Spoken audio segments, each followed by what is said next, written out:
Hello friends, आपका स्वागत है हमारे यूट्यूब चैनल में।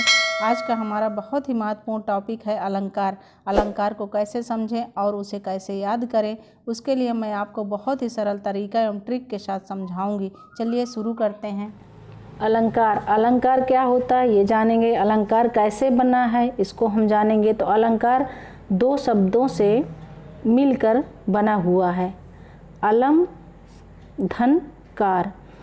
अलम का अर्थ होता है अलंकृत और कार का अर्थ होता है करने वाला। इसको दोनों को जोड़ लेते हैं तो अलंकृत करने वाला ये हुआ। अलंकृत करने वाले को अलंकार कहते हैं। अलंकृत करने वाले को अलंकार कहते हैं। इसकी परिभाषा है, स्त्री व काव्य की शोभा को बढ़ाने वाले तथ्यों को हम स्त्री व काव्य की शोभा को बढ़ाने वाले तथ्यों को अलंकार कहते हैं। यानी किसी काव्य की शोभा को बढ़ाने वाले तथ्यों को हम अलंकार कहते हैं। जिस प्रकार आभूषण व्यक्ति की शोभा को बढ़ा देते हैं, उसी प्रकार जो काव्य की शोभा को बढ़ा दे उसे अलंकार कहते हैं। अब हम जानेंगे कि अलंकार के कितने भेद होते हैं, कौन कौन से होते हैं। तो अलंकार के दो भेद होते हैं। पहला शब्दालंकार और दूसरा होता है अर्था अलंकार। एक उभय अलंकार को भी माना जाता है। तो उभय अलंकार को तीसरा भेद माना जाता है। इसको किसने माना है? तो इसको आचार्य भोज ने माना है। कौन सा? उभय अलंकार को। उभय अलंकार को तीसरा भेद माना है। किसने माना है? तो आचार्य भोज ने माना है। आगे जानते हैं कि अलंकार के भेद कौन कौन से हैं। तो शब्दालंकार और अर्था अलंकार। अलंकार के मुख्य दो ही भेद होते हैं। तो कौन कौन से? शब्दालंकार और अर्था अलंकार। चलिए अब हम जानते हैं कि शब्दालंकार क्या होता है। और तो शब्दालंकार में क्या होता है? जहाँ शब्दों के माध्यम से कविता में सौंदर्य का भाव पैदा हो। यानी शब्दों के माध्यम से किसमें? कविता में सौंदर्य का भाव पैदा हो, वहाँ पर शब्दालंकार होता है। अब जानेंगे कि शब्दालंकार के कौन कौन से भेद होते हैं, कितने होते हैं। तो यहाँ पर शब्दालंकार के भेद, तो शब्दालंकार के 5 भेद होते हैं। तो कौन कौन से होते हैं? तो दोस्तों, जैसे कि आप लोग को लगता है कि अलंकार हम कैसे याद करें, तो इसको एक इस तरह भी समझ सकते हैं कि जैसे हमारे अपने शरीर को आप ले लीजिए और शरीर में 2 आपके मेन हाथ हैं। तो एक हो गया आपका शब्दालंकार और एक हो गया आपका अर्था अलंकार। तो अब शब्दालंकार में एक हाथ में आपके कितनी उंगलियां होती हैं? 5 होती हैं। तो उन 5 उंगलियों को अगर आप ध्यान दें कि ये मेरे शब्दालंकार के 5 भेद हैं, तो इस तरह समझ सकते हैं। तो चलिए, शब्दालंकार के हमारे 5 भेद होते हैं। कौन कौन से पहले हम ये जानेंगे। तो पहला है अनुप्रास अलंकार, दूसरा है यमक अलंकार और तीसरा है श्लेष अलंकार और चौथा है वक्रोक्ति अलंकार और 5वां है पुनरोक्ति अलंकार। तो पहले हम जानेंगे कि अनुप्रास अलंकार क्या होता है। अनुप्रास अलंकार में को हम कैसे पहचान सकते हैं। तो जहाँ पर एक वर्ण की आवृत्ति, वर्ण यानी अक्षर, एक वर्ण की आवृत्ति बार बार आए, वहाँ पर अनुप्रास अलंकार होता है। उदाहरण लेते हैं हम, जैसे चारु चंद की चंचल किरणें खेल रही हैं जल थल में। अब यहाँ पे आप देखिए कि चा वर्ण की आवृत्ति कितनी बार हुई है? 1 बार, 2 बार, 3 बार और 4 बार। तो ये चा वर्ण बार बार आ रहा है। तो यहाँ पर चा वर्ण की आवृत्ति हो रही है। कितनी बार हो रही है? 1, 2, 3, 4 बार हो रही है। तो यहाँ पर हमारा कौन सा हो जाएगा? अनुप्रास अलंकार हो जाएगा। और दूसरा एग्जाम्पल आप देखिए, यहाँ पे मुदित महीपति मंदिर आए, सेवक सचिव सुमंत बुलाए। अब यहाँ पे आप देखेंगे कि माँ वर्ण की आवृत्ति बार बार हो रही है, पहला, दूसरा और तीसरा। तो माँ वर्ण की आवृत्ति 3 बार हुई है। तो यहाँ पे कौन सा अलंकार आपका हो जाएगा? ये अनुप्रास अलंकार हो जाएगा, क्योंकि अनुप्रास अलंकार में एक ही वर्ण की आवृत्ति बार बार होती है। तो बहुत ही आसान है इसको पहचानना। और अगला है जैसे सेवक सचिव सुमंत बुलाए, तो इसमें क्या है, इसमें भी सा वर्ण की आवृत्ति आपकी 3 बार हुई, पहला, दूसरा, तीसरा। तो ये आपको पहचानने में बहुत ही आसान होगा। और कि जहाँ पर एक ही वर्ण की आवृत्ति बार बार हो, 2 बार, 3 बार, 4 बार हो, तो वहाँ पे कौन सा अलंकार आएगा, अनुप्रास अलंकार आएगा। अगला एग्जाम्पल है तीसरा हम देंगे, कूलन में, कलियन में, कछारन में, कुंजन में, क्यारिन में, कलिन में, कलीन किलकत है।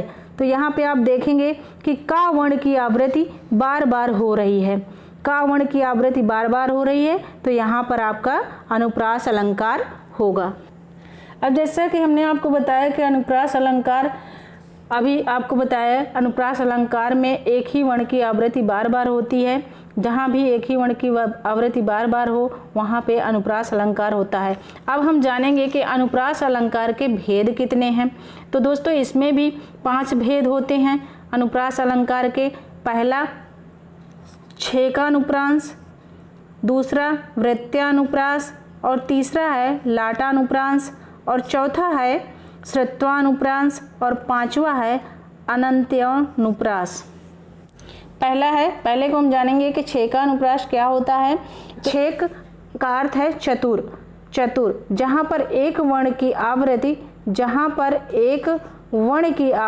एक बार हो, केवल एक बार हो, एक वर्ण की आवृत्ति केवल एक बार हो, वहाँ पे छेकानुप्रास होता है। जैसे रहीमन रहीला की भली, यानी रही और रही एक ही वर्ण है, तो आपका यहाँ पे क्या हो जाएगा, छेकानुप्रास हो जाएगा। छेका एक बार होता है, जैसे शादी ब्याह में छेका का एग्जाम्पल ले लीजिए आप। अगला है वृत्त्यानुप्रास, यहाँ पर एक से अधिक बार आवृत्ति हो, यानी बार बार आए, किसी वर्ण की आवृत्ति बार बार आए, तो वहाँ पे वृत्त्यानुप्रास अलंकार होता है। जैसे तरनि तनूजा तट तमाल तरुवर बहु छाए, तरनि तनूजा तट तमाल तरुवर बहु छाए। यहाँ पे ता वर्ण की आवृत्ति बार बार हो रही है। जैसे ये, तो ये क्या वृत्त्यानुप्रास कैसे हो रहा है, ये वृत्त आकार में बन रहा है।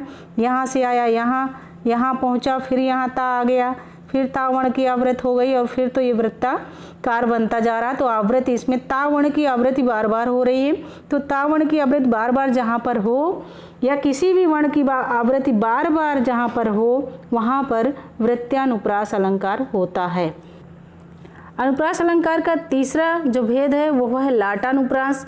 लाट शब्द गुजराती है, जिसमें ये शब्द जो है, लाट जो शब्द है ये गुजराती शब्द है। जहाँ पर एक वाक्य, क्या कह रहा है यहाँ पे, जहाँ पर एक वाक्य दो या दो से अधिक बार आए तथा अन्वय करने पर उसका अर्थ बदल जाए, वहाँ पर लाटानुप्रास आता है। उदाहरण जैसे हमको लिखो है कहाँ, हमको लिखो है कहाँ, हमको लिखो है कहाँ, कहन सब लागी सखियाँ। तो ये जब कृष्ण भगवान ने पत्र लिखा था तो उसमें पूछ रही थी सखियाँ कि हमको कहाँ लिखा है, कहाँ मेरा नाम लिखा है। तो यहाँ पे बार बार एक वाक्य की आवृत्ति बार बार हो रही है, हमको लिखो है कहाँ, हमको लिखो है कहाँ, हमको लिखो है कहाँ। तो ये रत्नाकर जी का है, और यहाँ पर लाटा अनुप्रास अलंकार आएगा। अनुप्रास अलंकार का चौथा भेद है श्रुत्वानुप्रास, यानी सुनने में अनुप्रास। सुनने में अनुप्रास अर्थात शब्दों का अंतिम वर्ण समान हो, जिसमें शब्दों का अंतिम वर्ण समान हो, वहाँ पे श्रुत्यानुप्रास अलंकार होता है। जैसे उदाहरण है कहत नटत रीझत खीझत मिलत खिलत लजियात। ये बिहारी जी की है, बिहारी जी का है। कहत नटत रीझत खीझत मिलत खिलत लजियात। हर शब्द के अंत में ता वर्ण की, हर शब्द के अंत में ता वर्ण की आवृत्ति हुई है। देखिए कहत नटत रीझत खीझत मिलत खिलत लजियात। हर शब्द के अंत में तावर्ण की आवृत्ति हुई है, तो यहाँ पे श्रुत्वानुप्रास अलंकार होगा। अनुप्रास अलंकार का 5वां भेद है कौन सा? अनंत्यानुप्रास। जैसे कि इसके नाम से ही समझ में आ रहा है कि अंत में आया हुआ अनुप्रास, अंत में आया हुआ अनुप्रास, जहाँ पंक्तियों का अंतिम वर्ण समान हो वहाँ पे अनंत्यानुप्रास अलंकार होता है। जैसे नाथ शंभु धनु भंजनिहारा हुई है को एक दास तुम्हारा, ये तुलसीदास जी का है। तो यहाँ का अंतिम वर्ण आप देखिए कि ये जो है समान हो रहा है पहली लाइन में और दूसरी लाइन में, तो यहाँ पे अनंत्यानुप्रास अलंकार होगा।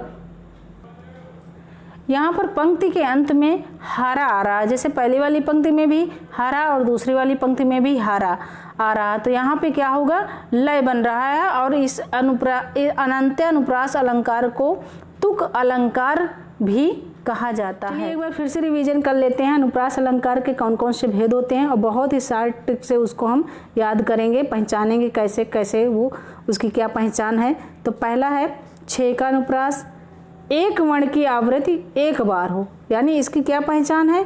एक वर्ण की आवृत्ति एक बार हो।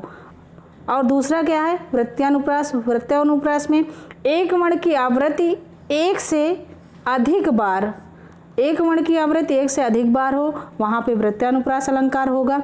तीसरा है लाटानुप्रास। लाटानुप्रास में क्या होता है? एक वाक्य की आवृत्ति एक से अधिक बार हो, वाक्य की, यहाँ पे ध्यान देना है आपको, एक वाक्य की आवृत्ति एक से अधिक बार हो, वहाँ पे लाटानुप्रास अलंकार होता है। चौथा है श्रुत्वानुप्रास अलंकार। सुनाने में अनुप्रास हो, यानी शब्द के अंत में एक ही वर्ण आए, वहाँ पे श्रुत्वानुप्रास अलंकार होता है। पांचवा है अनंत्यानुप्रास।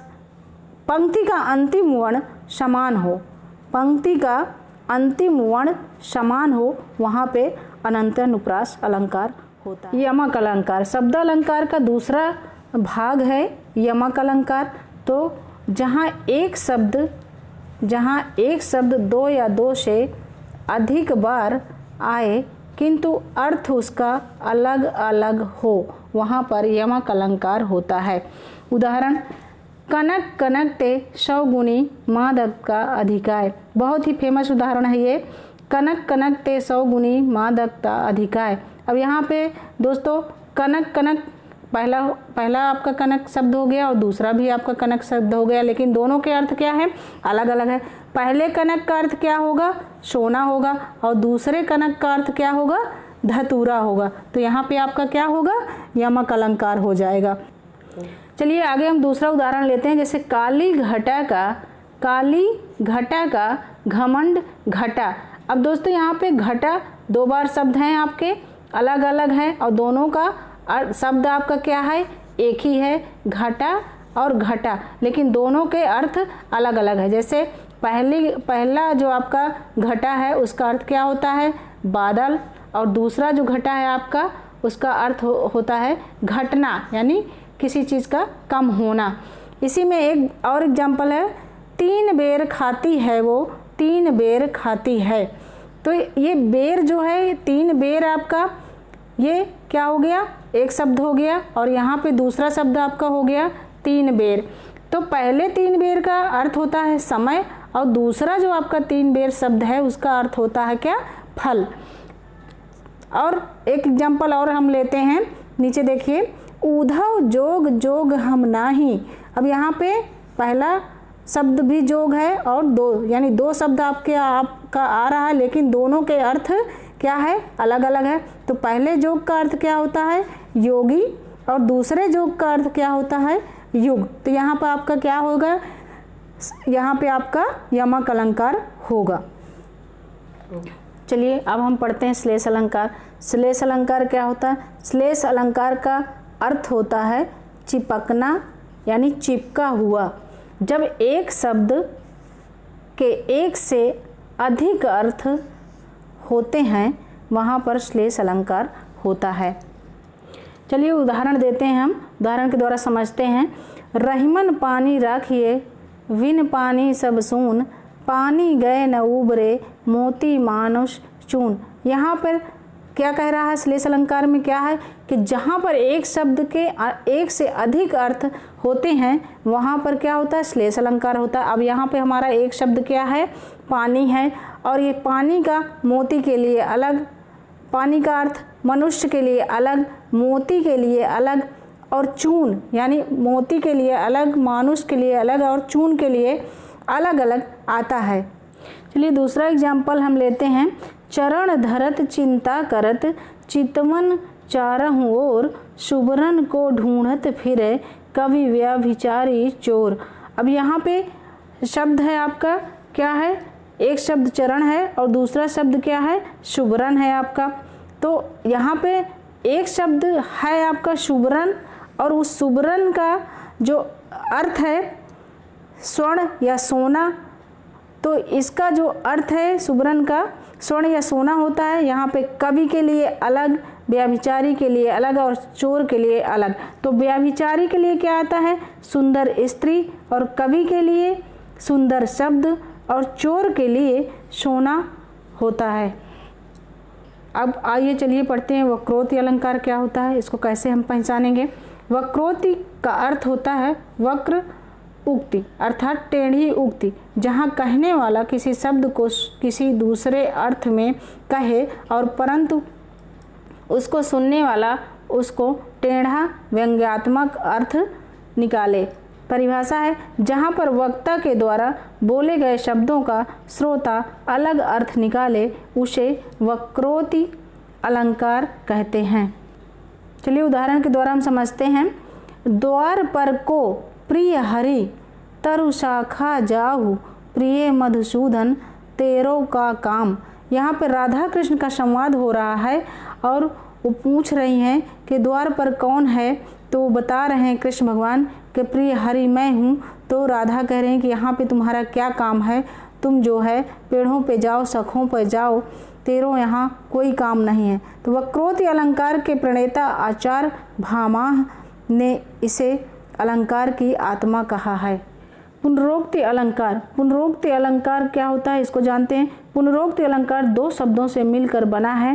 पुनः धन उक्ति, जब कोई शब्द दो बार दोहराया जाता है वहाँ पर पुनरोक्ति अलंकार होता है। उदाहरण, पुनि पुनि कहत कौन है माता, कौन है तेरो तात। अब यहाँ पे देखिए आप कि पुनि पुनि जो शब्द है ये दो बार आ रहा है, एक बार पुनि और फिर दोबारा पुनि आ रहा है। तो यहाँ पे पुनरोक्ति यानी पुनः जो बार बार दो बार आ रहा है तो वहाँ पर पुनरोक्ति अलंकार होगा।